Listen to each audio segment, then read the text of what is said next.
Gloria al Señor. Bendito Dios, alabamos el nombre del Señor, gracias a la misericordia de Dios que podemos nuevamente estar con ustedes. Hemos tenido un par de semanas ahí un poco de vacación en el programa Vida de Fe. Sin embargo, hemos estado los días domingo transmitiendo para ustedes el mensaje de la palabra del Señor en una nueva serie. Así es que, pero aquí estamos de nuevo, siempre con el ánimo de poder compartir algo que edifique, algo que construya en el alma, en el corazón y en la mente de cada uno de ustedes. Gracias a todos los hermanos que siempre están pendientes, nos están preguntando por el programa. Y bueno, gracias al Señor que Dios nos da la vida y la oportunidad y la salud de poder comenzar diría este programa con una serie bien especial. El día de hoy vamos a, como lo anunciamos, a tratar un tema en el marco también de la celebración del aniversario de la Reforma Protestante. Lo cierto es que muchas personas, aún dentro de la Iglesia del Señor, a lo mejor no tienen del todo bien claro qué es la Reforma, en qué me afecta eso, cómo se vive eso. Así es que hay tantas cosas que la Iglesia debe de saber acerca de lo que es la Reforma Protestante, sus dimensiones y su impacto, por supuesto, en las áreas dentro de la Iglesia y en la sociedad en general. Así es que el día de hoy vamos a estar tratando este tema, la Reforma Protestante. Les animo a ustedes a hacer sus preguntas, comentarios, sus aportes o a avisarnos, a anotarnos desde dónde nos están sintonizando, porque para nosotros es un gozo servirles a ustedes a través de esta transmisión. El día de hoy, y para este tema tan especial que es la Reforma Protestante, tengo como invitado a un buen amigo, hermano, pastor salvadoreño que radica en los Estados Unidos, específicamente en el estado de Texas. Quiero dar la bienvenida a nuestro hermano Eric Rivas. Bienvenido, hermano Eric. Es un placer estar con usted, hermano. Gracias por tenerme aquí en esta tarde. Es un privilegio. Gloria al Señor. Nuestro hermano es parte de la Conferencia Bíblica del Sur de Texas, así es, ¿verdad? Sí, hermano. Y también correcto. un proyecto del que yo conozco también de primera mano y usted también puede conocerlo a través de las diferentes plataformas, que es la Exposición Evangélica Reformada. Un buen proyecto. Hábleme así brevemente qué es este proyecto de la Exposición Evangélica Reformada, Pastor Eric. Sí, la meta del proyecto es proveer al cuerpo de Cristo con teología, la sana doctrina, prepararlos para estar listos a confrontar el mundo y poder compartir el Evangelio, estar preparados con la suficiencia de la palabra de Dios y arraigados en Cristo Jesús. Esa es la meta de nuestro ministerio. Nos pueden encontrar en Facebook, es la Exposición Evangélica Reformada. Eso es lo que nuestra meta principal es equipar al cuerpo de Cristo con la sana doctrina. Bendito sea el Señor. Así es que ya lo saben, ahí está este muy bonito programa que no dudamos que muy pronto se va a extender hasta El Salvador con la ayuda del Señor. Es una oración, es un sueño, es un anhelo, ¿verdad, Pastor Eric? Sí, hermano, ese es un anhelo. La idea es que el Señor, si en su voluntad nos permite establecer un seminario de teología gratis para el pueblo de Cristo en la ciudad de San Miguel, si el Señor lo permite. Esa es la idea. Un seminario teológico que tenga un nivel de teología y competencia internacional, pero a la vez que sea gratis. Y la idea es equipar a los creyentes para el trabajo de la misión, enseñarles el idioma inglés gratis también, para mandar misioneros alrededor del mundo. Tocante a ese tema, tenemos un programa, un canal de YouTube donde transmitimos estudios teológicos todos los jueves a las 7 de la tarde, hora de El Salvador. Pero solamente ahorita se encuentra bajo el nombre en inglés, que es la South Texas Bible Conference. Lo pueden tal vez en nuestra página de Facebook, que es la Exposición Evangélica Reformada, que es un ministerio de nuestro ministerio madre aquí en los Estados Unidos, una rama. Ahí pueden encontrar un enlace para nuestro canal en YouTube. Una cosa muy interesante a propósito del tema que vamos a tratar hoy para ir entrando ya en calor, es que hay una necesidad en el pueblo de Dios de aprender, de conocer, de ser formados. no solamente quizás en las disciplinas meramente teológicas, sino, como lo vamos a aprender el día de hoy, un poquito en la historia, de dónde viene la iglesia, cuál es el trasfondo de la iglesia, cuál ha sido ese mover histórico de la iglesia, y es lo que representa la reforma en el contexto también de celebrar el 31 de octubre, el aniversario de aquel evento que marcó el mundo tal cual se conocía, así llamamos la reforma protestante. Para entrar un poco en materia, Pastor Eric, ¿cómo analizamos esta situación acerca de la reforma en el contexto histórico? Porque tenemos que irnos nosotros hasta el momento en que la iglesia se convierte en una iglesia imperial, es decir, en la época de Constantino, en el cual dice la historia que establece el cristianismo como una religión oficial allá en el 324 aproximadamente después de Cristo, para poner un poco en contexto y llegar al momento preciso de la reforma, pastor.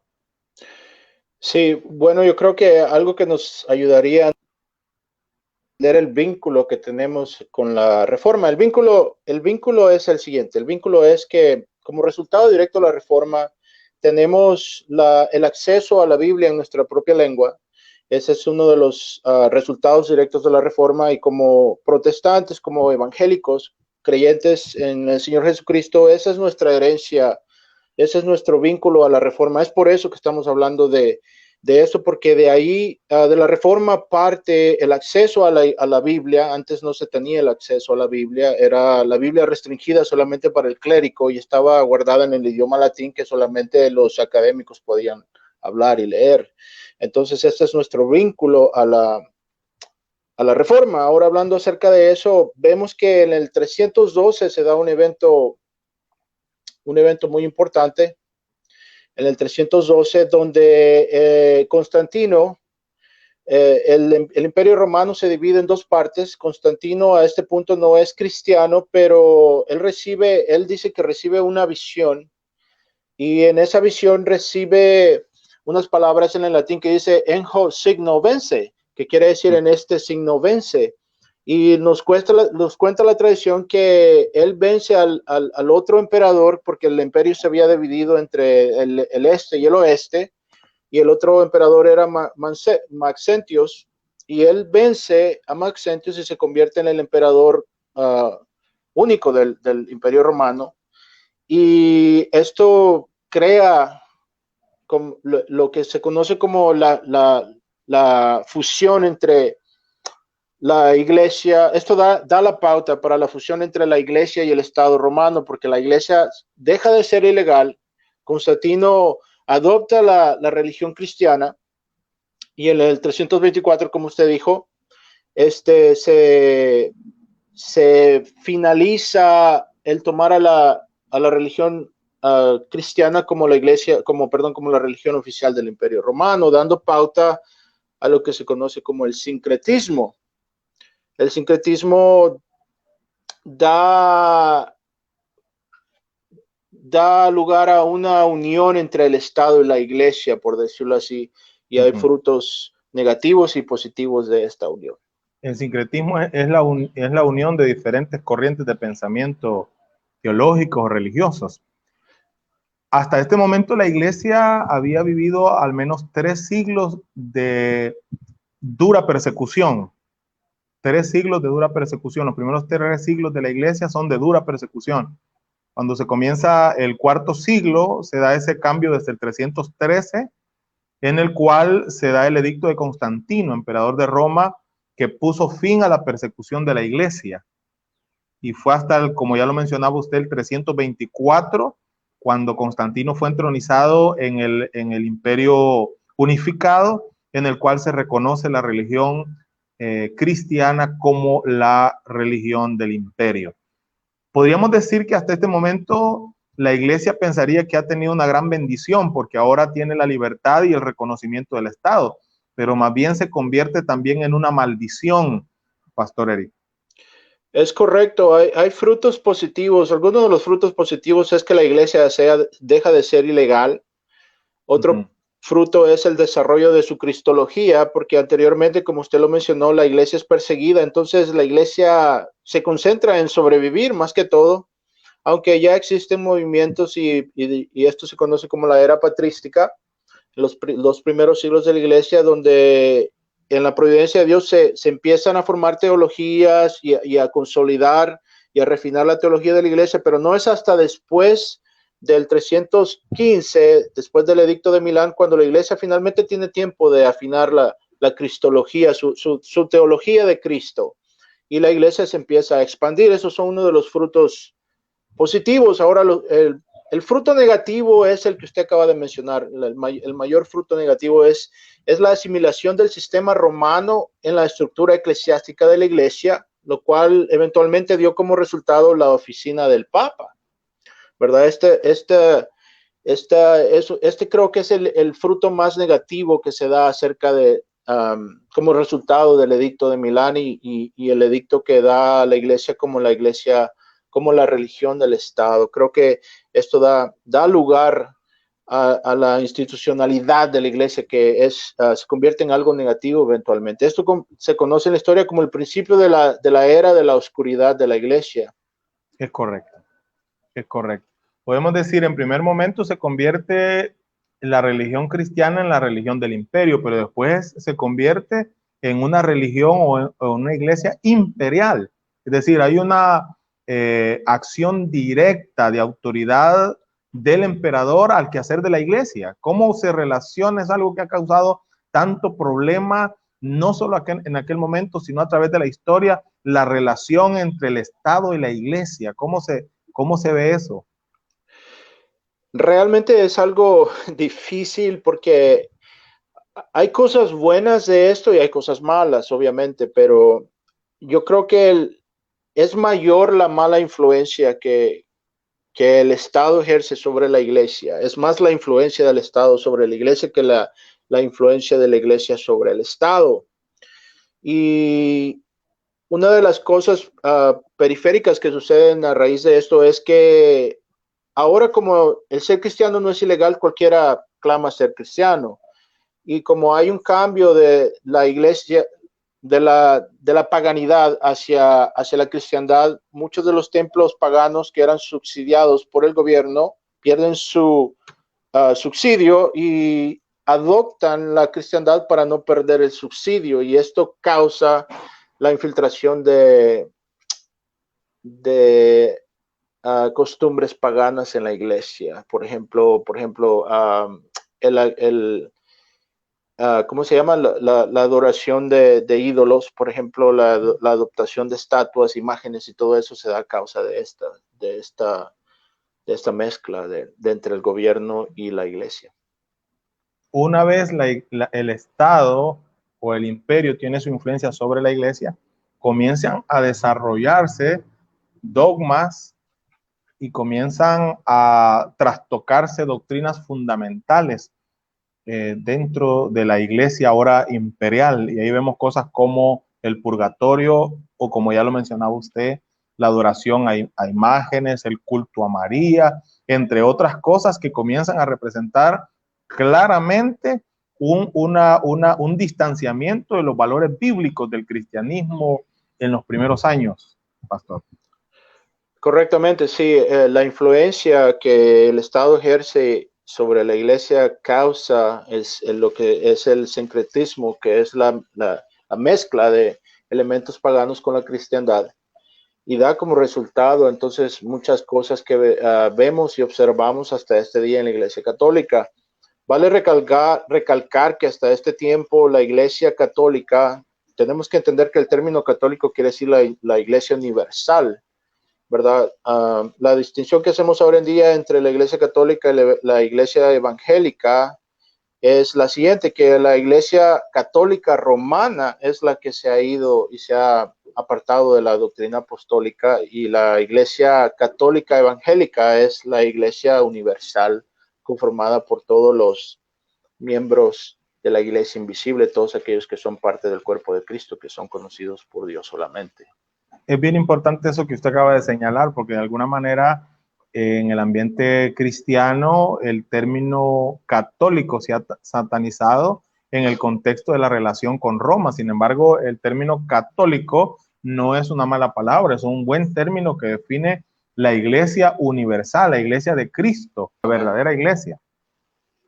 Amén, correcto, hermano. Sí, esto tiene usted razón, se ha satanizado el término, pero realmente la Iglesia Católica es toda la iglesia formada de todas las denominaciones que obviamente que están en la verdad, en la doctrina apostólica y todos los lenguas y naciones. Entonces es un término sano. Debemos de rescatar ese término, ¿verdad? Porque es parte de nuestra herencia. Tener esas distinciones son buenas, nos ayudan. Es correcto. Una vez la iglesia imperial se forma a través de la acción directa, como decíamos, del emperador, la iglesia comienza a tener poder. Ahora la iglesia comienza a tener un poder político y un poder económico que corrompe extremadamente los valores, los principios y el corazón del liderazgo de la iglesia de aquel primer momento. Correctamente. Realmente esta es una de las situaciones o circunstancias que realmente provocan la reforma. Es la tiranía de la iglesia.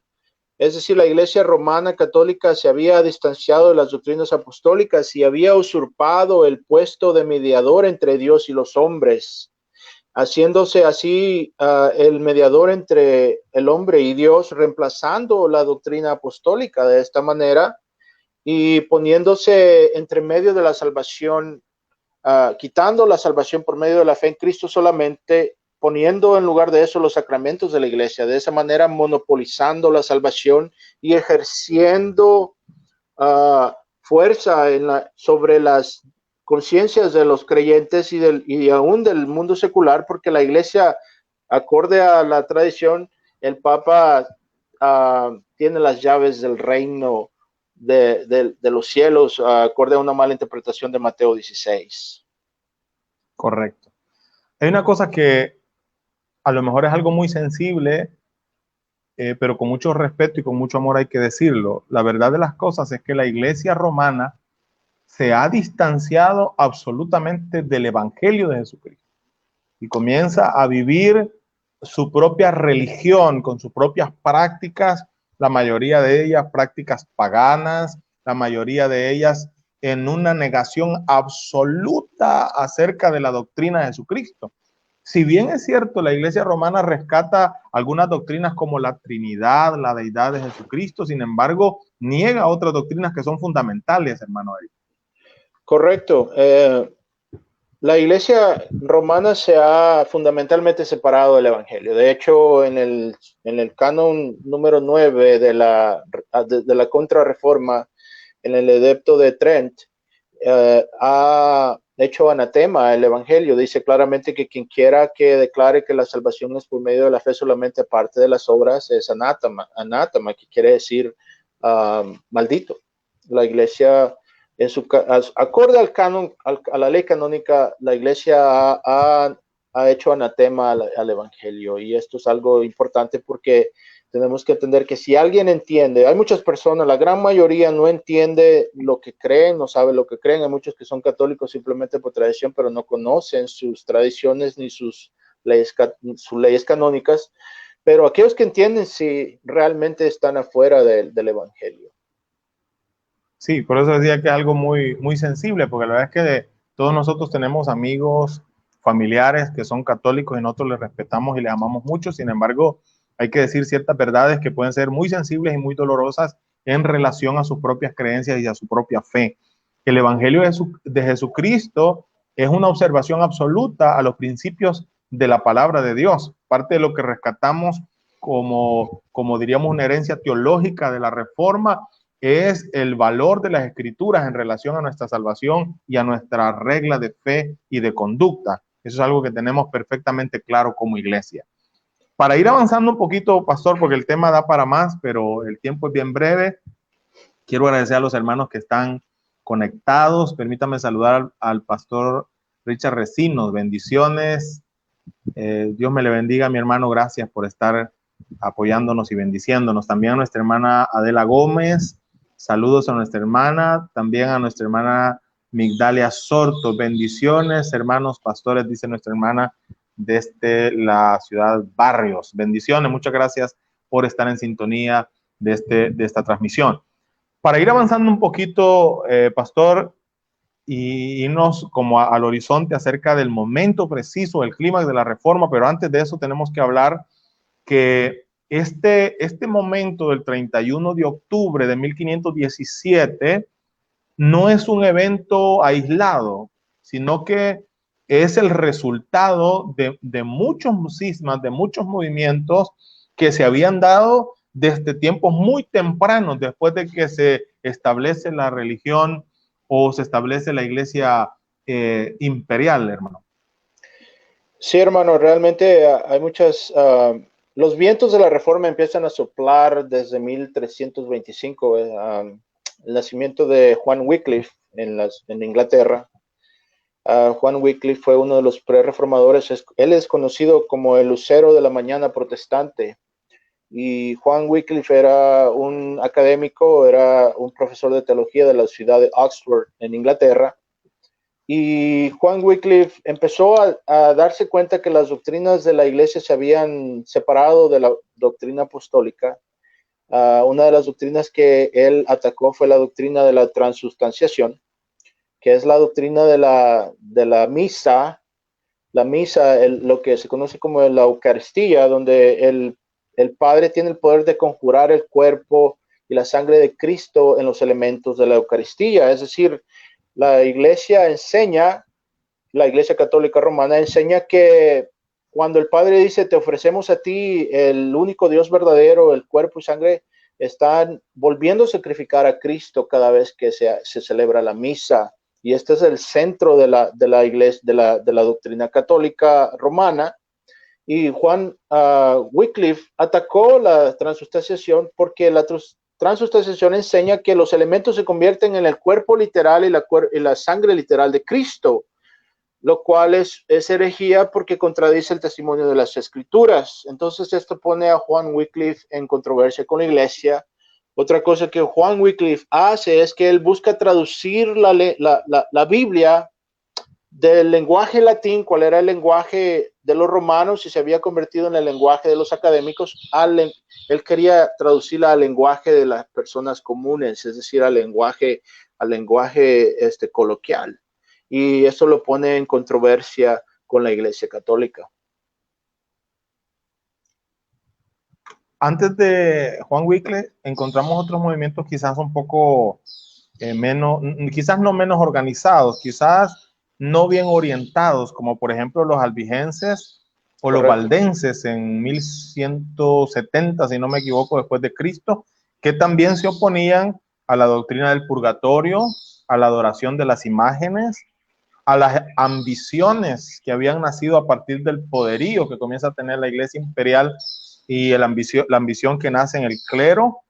También los valdenses con Pedro Baldo, ¿verdad? La cabeza.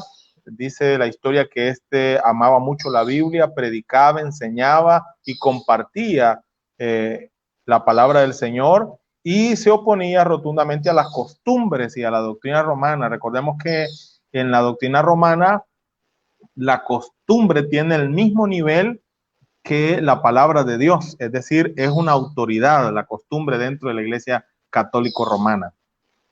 Correcto, la tradición, la costumbre se sostiene al mismo nivel autoritario que la Biblia, y si se tiene que escoger, se va a escoger la tradición por encima de la Biblia, claro. También tenemos como pre-reformadores a uno que marcó tremendamente también la historia, y estamos hablando de Juan Hus. Correcto. Juan Hus es conocido como el ganso de Checoslovaquia. Juan Hus es el producto directo de las enseñanzas de Juan Wycliffe. Juan Wycliffe muere en 1384 de causas naturales. la iglesia no le puede poner a la hoguera porque muere antes de que eso suceda, pero Juan Wycliffe sufre la excomunicación. Él era el rector de la universidad, el decano de la Universidad de Prada, en lo que se conocía como la región checoslovaca anteriormente, y él es, por su asociación con las enseñanzas de Juan Wycliffe, él es traído a la ciudad de Constancia en la frontera con Alemania, y ahí él es condenado por el concilio de Constanz, y es condenado a ser quemado en las llamas por herejía. Pero realmente lo que Juan Hus enseñaba era que las personas no necesitan ser atados, obedientes al Papa para ser salvos. Y esto fue lo que lo puso realmente en controversia con la iglesia, porque se atrevió a desafiar la doctrina papal, la autoridad papal. Y esto siembra la raíz para la reforma. Lo que tenemos que entender es que la reforma, muchas veces la vemos de una manera simplística, porque nomás pensamos en Martín Lutero cuando pensamos en la reforma, pero realmente este es un movimiento del Espíritu Santo, porque todos estos grupos que vemos en la historia, como los valdenses y los otros grupos que surgen en la historia, estas chispas de luz que se ven en la oscuridad de la iglesia, son el producto del exégesis de la Biblia, es de la exposición a la Biblia, a la palabra de Dios, y al comparar las doctrinas, la gente se daba cuenta que la iglesia se había separado mucho de la doctrina apostólica, y esto es lo que realmente lleva a Juan Wycliffe y a Juan Hus a tomar estas posiciones en contra de la iglesia.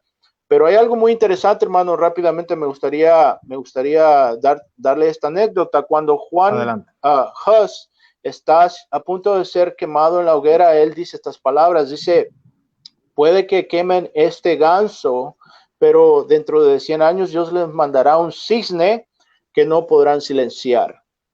Y ese cisne es reconocido con la figura de Martín Lutero. De hecho, cuando Martín Lutero estaba siendo consagrado como sacerdote, en la capilla donde él estaba siendo consagrado, debajo de esa capilla estaba enterrado el sumo sacerdote que había condenado a Juan Hus. De hecho, es algo muy irónico. Hay algo que a mí siempre me gusta decir en contexto del evangelio y de las libertades que tenemos el día de hoy. Para que nosotros estemos en un local, en un edificio, en este tiempo adorando y glorificando el nombre del Señor con la libertad que lo hacemos, alguien ha tenido que pagar, o muchas personas han tenido que pagar tremendos precios. Es decir, alguien decía en alguna oportunidad que yo tenga la Biblia en mis manos, en mi propio lenguaje, que yo la puedo comprender y leer, ha costado ríos de sangre, porque muchas personas han sido sacrificadas a causa de que nosotros ahora gocemos con esta tremenda libertad que hasta hoy tenemos y que a lo mejor muy pronto ya dejaremos de tener, pero hoy por hoy tenemos una libertad que muchos mártires, que mucha gente como la que hemos mencionado y otras tantísimas personas que no vamos a mencionar, que pagaron un precio, que se sacrificaron por amor a la verdad y que han corrido ríos de sangre para que nosotros tengamos el Evangelio de Jesucristo en nuestras manos. Correctamente, se ha dicho bien que la iglesia, la Biblia nos llega en un océano de sangre. Realmente hay muchas personas que han muerto para conservarnos el testimonio de los apóstoles, la palabra de Dios, cuál es la Biblia. Y esto es importante porque ahora la Biblia se ha convertido quizás en algo común para nosotros, ¿verdad? La tenemos en los teléfonos, la tenemos a la mano, hay quienes tienen 2, 3 Biblias en la casa. Pero había un tiempo en la historia de la iglesia que la Biblia no era algo muy común, no se encontraba, no había acceso a ella como lo hay ahora. Y esto es algo que lamentablemente se ha convertido, en lugar de ser un trampolín para la piedad y para la santidad y para conocer más a Dios, se ha convertido en una cosa común que no apreciamos. Es una pena porque personas en el contexto histórico de estos personajes que estamos hablando, cuánto hubieran anhelado tener una copia de un Nuevo Testamento, una copia del Antiguo Testamento, tener acceso a la palabra de Dios, pero no lo tenían. Había que hacer un enorme sacrificio, so pena de muerte, para poder tener una copia del Evangelio de Juan o del Nuevo Testamento, una Biblia completa, que era algo casi imposible en aquel tiempo. Sin embargo, para ser honestos y decir las cosas como deben de ser, menospreciamos nosotros tanto la palabra de Dios, la tenemos ahí tirada, venimos a la iglesia, no nos interesa tomar apuntes, no nos interesa recibir la riqueza que la palabra de Dios nos está dando, porque lo vemos algo tan común, algo tan trivial, porque no consideramos primero que la Biblia es la palabra de Dios, es la voluntad directa de Dios.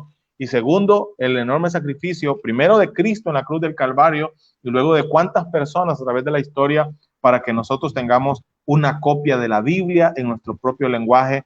Es una cosa sumamente interesante, hermano Eric. Sí, hermano, es correcto. Pero como dijimos al principio, este es el vínculo que tenemos a la Reforma. Es por eso que este tema es importante para nosotros. Tenemos que entender que nosotros hemos llegado a la cristiandad cuando ya la cristiandad tenía 20 siglos de existencia. Hemos llegado ya y estamos parados sobre los hombros de gigantes.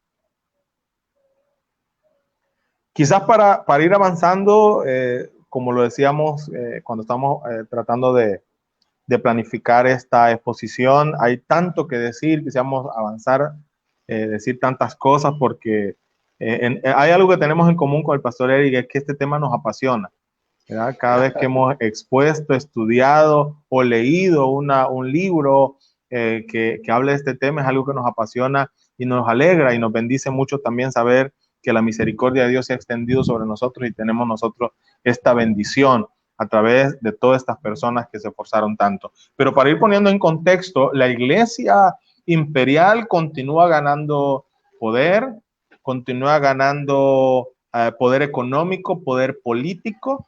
Hoy por hoy, el Vaticano es un estado, ¿verdad? Es el país más pequeño, el estado más pequeño, y que tiene conexiones diplomáticas con el mundo entero, ¿verdad? Con el mundo entero, por decirlo de alguna manera.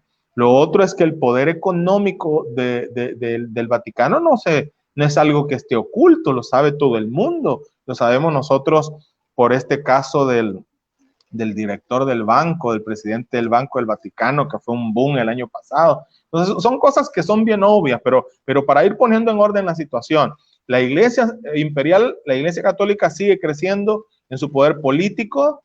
Ya no solamente es el cristianismo, sino que ahora hay intereses políticos, hay intereses económicos, y se dan perversidades inimaginables en la iglesia católica, como las cruzadas, como la mal llamada Santa Inquisición, que da pie en 1184 y que son cientos de miles de personas. O sea, podríamos decir que la iglesia romana tiene sus manos completamente llenas de sangre.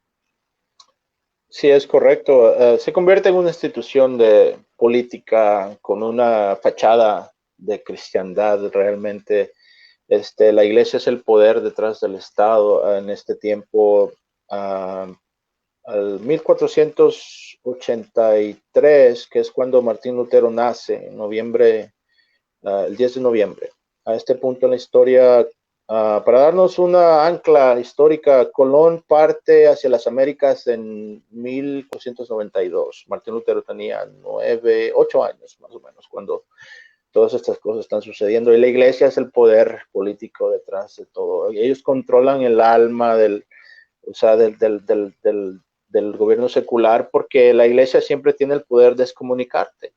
Entonces ejerce ese chantaje, por decirlo así, ese peso moral sobre los monarcas, porque tienen el poder incluso los monarcas temen a la iglesia. Amén. Vamos un poquito ya a lo que quizás es para nosotros el mayor signo, ¿verdad? Hablemos un poquito de quién es Martín Lutero, cómo llega. Ya hablamos un poquito bueno, venimos desde 313 y hemos avanzado a vuelo de pájaro porque el tema es rico, es abundante, pero queremos llegar a favor del tiempo quizás a un poquito ya hablar, ¿quién es Martín Lutero? Martín Lutero fue un alemán nacido una pequeña villa de Alemania en los bosques de Sajonia. Eisleben se llamaba la villa. Martín Lutero nace de padres, por decirlo así, de clase media. El papá de Martín Lutero, Hans Lutero, tenía minas de cobre. Y esta es una familia tradicional. Para darnos un contexto de los antecedentes de Martín Lutero, él nace en una familia católica de hueso colorado. Y Martín Lutero crece con toda la mitología y mezclada con cristiandad.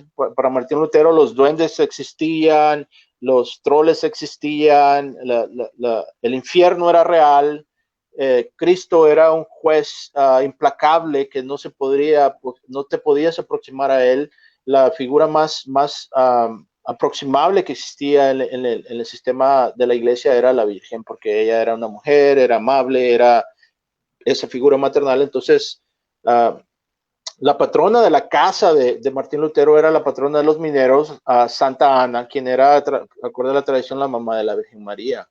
Entonces, este es el ámbito. Él crece en la iglesia,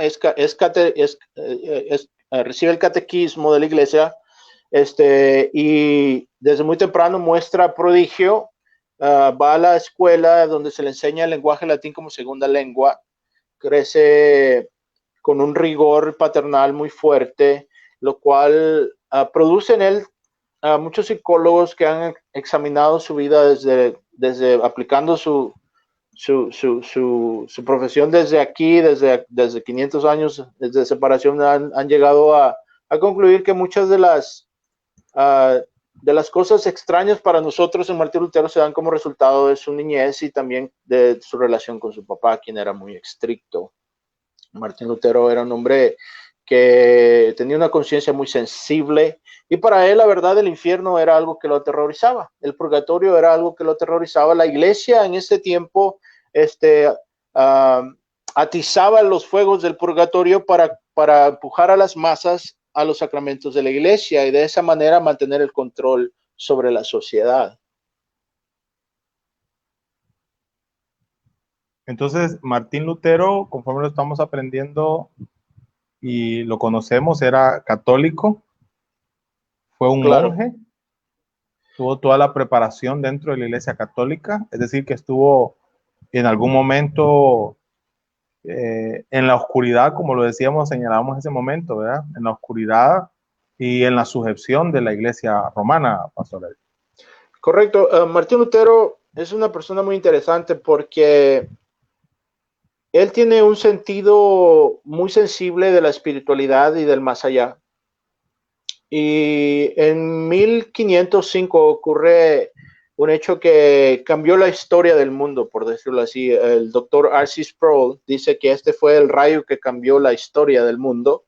Viniendo de la Universidad de Erfurt, él estaba estudiando para ser abogado, para ser litigista, estaba estudiando leyes, y viniendo en una ocasión para visitar a sus padres, es atrapado en una tormenta y un rayo cae cerca de él, de hecho lo tumba de su caballo, y Martín Lutero piensa que Dios viene a llevárselo al purgatorio. Entonces él empieza a gritar y a orar a voz alta a Santa Ana y dice: Santa Ana, sálvame, y si me salvas me convertiré en un monje.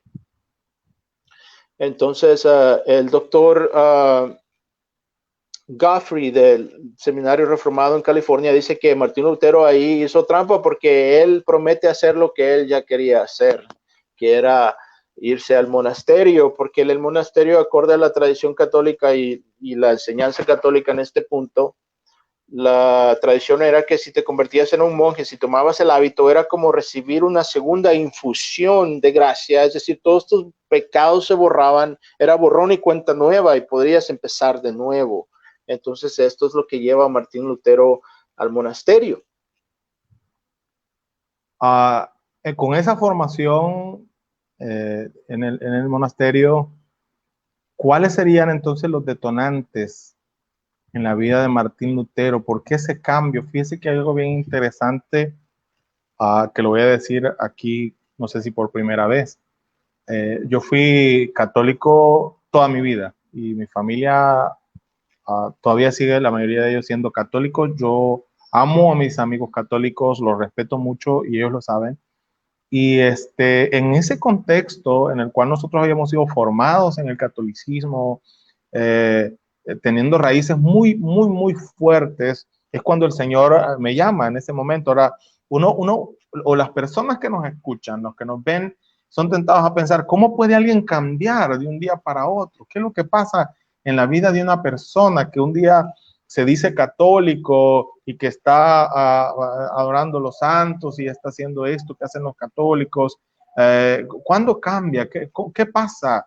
¿Qué pasó en la vida de Martín Lutero? ¿Qué hay? ¿Cuáles son esos detonantes que luego comienza y termina quizás haciendo este gran resultado, las 95 tesis, que a lo mejor no vamos a salir a tiempo ahora de ponerlas a la imagen, pero en el próximo programa sí lo vamos a hacer? ¿Cuáles son esos detonantes en la vida de Martín Lutero para comenzar a tener una visión o una iluminación diferente acerca de lo que había creído, pensado y vivido por muchos años? Sí, hermano, mire, el hecho es este. El hecho es que Martín Lutero busca salvar su alma por el sistema católico. Ese es el hecho. Ahora, de la manera que esto toma lugar es lo siguiente. Martín Lutero es disolucionado por el sistema católico. Él busca salvar su alma por el sistema católico y no lo consigue. Ahora, de la manera que esto toma lugar, cuando él entra al monasterio, él empieza, él no escoge simplemente cualquier monasterio, escoge la orden de los hermanos de San Agustín, la orden San Agustina, y era una de las órdenes más estrictas que existían. Martín Lutero toma esto, su voto de monje realmente muy seriamente. Él dijo en sus memorias que si alguien se hubiese podido ganar el cielo por ser monje, ese era él. Martín Lutero ponía en vergüenza a los otros monjes. Realmente él era el monje de monjes y trata de salvar su alma de esta manera. De hecho, era requerido que los monjes fuesen a confesión todos los días, y pues los monjes iban a confesión 6, 10 minutos, 15 minutos máximo, ¿verdad? ¿Qué problemas te puedes meter en un monasterio realmente? Pero Martín Lutero pasaba 6 horas en el confesionario. Llegó al punto de que su padre confesor, Johannes van Stappen, le dijo: hermano Martín, mire, por favor, no venga a confesar estos, venga con muerte o adulterio o algo así, no me traiga estos pecadillos que usted me trae, me está volviendo loco. Pero Martín Lutero era sincero en su pasión por salvar su alma. Y lo que sucede es que en 1510 Martín Lutero hasta este punto ha superado de alguna manera un poco su angustia de su alma, porque él es mandado a estudiar teología. De esa manera los monjes buscan tener su mente ocupada para que de esa manera no desespere en su alma. Entonces, en la providencia de Dios, él se convierte en doctor de teología de la Iglesia Católica. Entonces, Martín Lutero es enviado a la ciudad de Roma. Y usted tiene que entender que, como un monje campesino ¿verdad?, de las afueras, este es un monje idealista. Y la ciudad de Roma era vista como la ciudad santa, ¿verdad? No había otro lugar de santidad o más importante o de preeminencia en la cristiandad, aparte de la ciudad de Jerusalén, era la ciudad de Roma. Entonces Martín Lutero va a Roma a conducir unos asuntos del monasterio, de su orden de Agustina, y va con la gran esperanza y la gran ilusión de encontrar una ciudad santa. De hecho, él dice que cuando vio la ciudad desde lejos, él se arrodilló y empezó a dar gracias a Dios. Yo pienso que en este punto Martín Lutero pensaba que iba a ver ángeles a los curas y a los monjes en la ciudad de Roma con las arpas y con las alas volando sobre la ciudad de Roma, pero lo que encuentra realmente es una cloaca. Esas son las palabras de Martín Lutero. Se da cuenta que las misas son conducidas por los padres italianos de una manera tan trivial, desacran la Eucaristía, el clérigo participa en los lugares de prostitución, hay lugares exclusivos para los clérigos, e incluso los clérigos se jactaban que ellos nomás se mantenían, se limitaban a usar a las mujeres, pero había unos que usaban hasta los hombres también. Entonces era algo muy, muy escandaloso para él. Pero el punto clave de este viaje es cuando Martín Lutero llega a lo que se conoce como la escala santa, que es la tradición nos dice que estas son las escaleras que nuestro Señor Jesucristo subió. Los cruzados trajeron estas escaleras de la ciudad de Jerusalén y las pusieron en la ciudad de Roma. Y la tradición y la costumbre enseña que si tú subes estas escaleras y en cada escalón dices un Padre Nuestro, te ganas cierta cantidad de indulgencias, y las indulgencias lo que hacen es que te reducen el tiempo del purgatorio. Martín Lutero nos cuenta que cuando él finalmente sube, y estas son miles de personas que están subiendo hincadas diciendo un Padre Nuestro hasta la cúspide de estas escaleras, cuando él llega a la cúspide y ve a toda esta gente, se pregunta a sí mismo, ¿quién sabe si esto es verdad? Y esto marca un punto determinante en Martín Lutero y la religión católica. Es bueno aclarar esto. Esta realidad de la ciudad santa, así llamada del Vaticano, no era una percepción solamente de Lutero, era una realidad. Usted puede leer eso en libros de historia, en libros de la misma iglesia, y ahora mismo la situación no es diferente.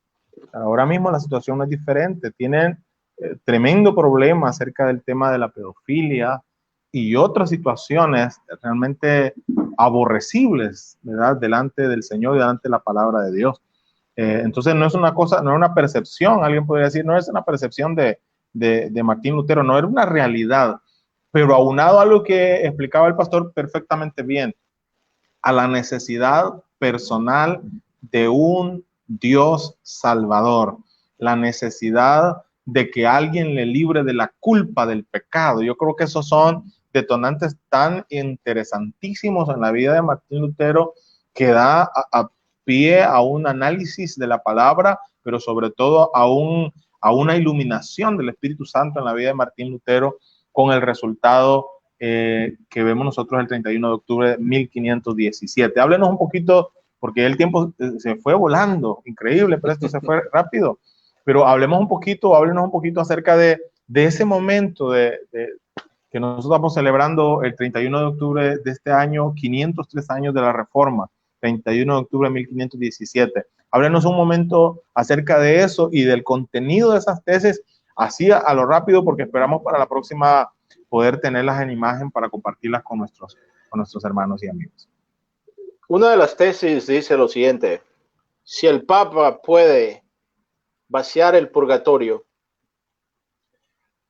¿por qué en lugar de cobrar por vaciar el purgatorio lo vacía por amor cristiano? Ahora, esto nos da un contexto acerca de lo que toma lugar y lo que provoca las 95 tesis de Martín Lutero. En 1516, el padre Leo X entra y reemplaza a Julio II. Y Leo X toma la reconstrucción de la Basílica de San Pedro. Pero el Papa está en bancarrota, porque los papas viven de manera extravagante y todo esto, entonces se le necesita dinero. Entonces la iglesia recurre al proceso de saimonía, lo que quiere decir es vender la salvación prácticamente. Claro que ellos ponían muchas condiciones para hacerlo ver de tal manera que no se veía como que si se estuviese vendiendo la salvación. Pero el Papa recurre a las indulgencias y hace una indulgencia extraordinaria. Y esta indulgencia, toda la persona que aportaba ayuda para la construcción de la Basílica de San Pedro recibía esta indulgencia. Y esta indulgencia tenía el poder de sacar a tus parientes del purgatorio o de darte la entrada al cielo inmediatamente sin necesidad de la confesión o los sacramentos o de estas otras cosas que eran necesarias tradicionalmente acorde al canon católico. Entonces, Martín Lutero se da cuenta que la iglesia está vendiendo la salvación, y a este punto él ya había llegado a su entendimiento de la doctrina apostólica de Pablo y de los apóstoles, que enseña que el hombre es justificado delante de Dios en las bases de la fe en Cristo, las bases en la fe en lo que Cristo ha hecho. El apóstol Pablo enseña que Cristo justifica, Dios justifica al hombre en las bases de la fe, aparte de las obras, por medio de la fe en Cristo solamente. Entonces Martín Lutero se da cuenta que la iglesia está abusando la fe de los cristianos y está, como resultado de esto, vendiendo la salvación, lo cual no es posible, no se puede comprar. Entonces él se ve obligado a protestar, pero la protesta no es directamente de carácter evangélico, porque cuando usted lee las tesis no tienen nada acerca de la salvación por medio de la gracia. Realmente lo que él está protestando es el abuso de las indulgencias y que le están dando un mal nombre al Papa. Entonces, como dijo el teólogo sueco Karl Barth, él compara a Martín Lutero como una persona que en medio de la noche está subiendo la torre de la iglesia y en la medio de la oscuridad se tropieza y en su angustia trata de agarrarse de algo y agarra la campana, el campanario, y despierta a todo el mundo en medio de la noche.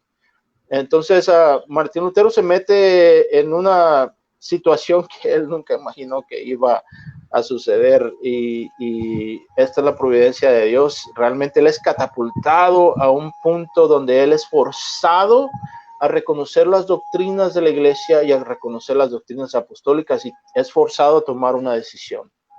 Esto es algo hay mucho más de lo que les estoy diciendo, pero el tiempo se nos va. Se nos va. Alabamos el nombre del Señor porque, bueno, Dios nos ha permitido llegar a este tiempo y tener el conocimiento de la palabra de Dios como lo tenemos y tener la libertad que tenemos. Creo que ahora para muchos que hemos estado en esta transmisión, la reforma tiene mucho más sentido de lo que alguna vez no pensamos. Como un hecho aislado que no tiene ninguna relación conmigo. No, nosotros tenemos mucho que ver. Y en la segunda parte de este tema vamos a hablar acerca de los efectos, de las dimensiones, del legado de la reforma, que hay mucho que ver en el tema de un legado teológico, en el tema de un impacto contemporáneo en el siglo XVI, y cómo ha llegado también los beneficios de la reforma, como lo mencionaba puntualmente nuestro hermano Eric, desde el inicio, cómo ha llegado el impacto de la reforma al día de hoy. Pero el tiempo se nos ha ido, nosotros estamos con ganas de seguir, pero vamos a continuar esta conversación, Pastor, la próxima semana para hablar un poquito acerca del legado de la reforma, sus impactos. Y hay algo también que se nos preguntaba hace 3 años cuando nosotros celebramos en la unidad pastoral, celebramos los 500 años de la reforma. Y alguien de los que participaron en la celebración nos preguntaba a los ponentes si era necesario o si se podía estar hablando hoy de una reforma de la iglesia. Y es una pregunta muy interesante, ¿verdad? Una pregunta muy, muy, muy interesante, pero eso lo vamos a dejar ahí quizás listo para poderlo platicar en la próxima semana. El próximo jueves 29 vamos a estar nosotros transmitiendo la segunda parte de este tema, la reforma protestante. Palabras finales para el cierre de esta primera parte, Pastor Eric. Sí, hermano, la exhortación es a conocer nuestras raíces, a conocer por qué creemos lo que creemos. Eso es importante. ¿Por qué creemos lo que creemos? ¿De dónde tenemos nuestras creencias? Asegurarnos que nuestras creencias estén en alineamiento con la doctrina apostólica como nos es expuesta, dada en la palabra de Dios. Yo creo que esa es la exhortación más grande que puedo hacer al pueblo de Cristo, es a dar uso a la Biblia, la palabra inerrante y la palabra suficiente, inspirada por el Espíritu Santo. Un hermano Un pastor hermano aquí en los Estados Unidos dijo una vez, ¿quieres escuchar a Dios hablar? ¿Te quejas que Dios no te habla? Lee la Biblia en voz alta y vas a escuchar a Dios hablarte. Amén. Amén. Hay una necesidad, decíamos en algún momento del programa, hay una necesidad, la iglesia tiene que conocer sus raíces. Este tipo de temas y la historia de la iglesia en su conjunto nos da a nosotros la firmeza, ¿verdad? Solidifica nuestra fe, algo que usted estaba diciendo hace un momento. ¿Por qué creo lo que creo? Nosotros tomamos muchas veces las doctrinas como algo dado, sin ni siquiera hacer un análisis de esas doctrinas a la luz de la palabra y mucho menos en el contexto propio de la historia, que ha jugado un papel bien importante a la hora del establecimiento de nuestras creencias, de nuestra fe, la declaración de nuestra fe, o como popularmente se llama nuestro credo, ¿verdad? Que ha tenido, por supuesto, un impacto en la historia, y ahora nosotros tenemos un resultado que es un producto acabado, pero que ha muerto mucha gente, que mucha sangre se ha derramado, pero que nosotros tenemos una bendición ahora, hoy en día en nuestras iglesias, pastor. ¿Qué más decirle? Que muy agradecido, gracias a Dios que nos dio la oportunidad, no nos dio ni mucho tiempo, así rapidito lo preparamos y ya, ¿verdad? Pero yo sé que va a ser y ya fue y ya está siendo de mucha bendición para muchas personas que nos han estado sintonizando y otro tanto que nos van a escuchar también y los van a ver en los canales de la Conferencia Bíblica del Sur de Texas. También se va a estar transmitiendo, se va a colgar esta plática también en todas las plataformas de la Conferencia Bíblica del Sur de Texas. Nuevamente, muy agradecido, pastor. Será hasta la próxima semana, si el Señor nos ayuda. Que la gracia del Señor esté sobre usted y bendiciones para todos nuestros hermanos que nos han sintonizado y que están siempre pendientes de nuestra transmisión y nos bendicen con sus comentarios y siempre sus oraciones por nosotros y nuestro ministerio. Muchas gracias, pastor. Bendiciones, saludos hasta Texas. Bendiciones para todos allá. Bendiciones. Un placer, hermano. Muchas gracias. Muchas gracias. Bendiciones.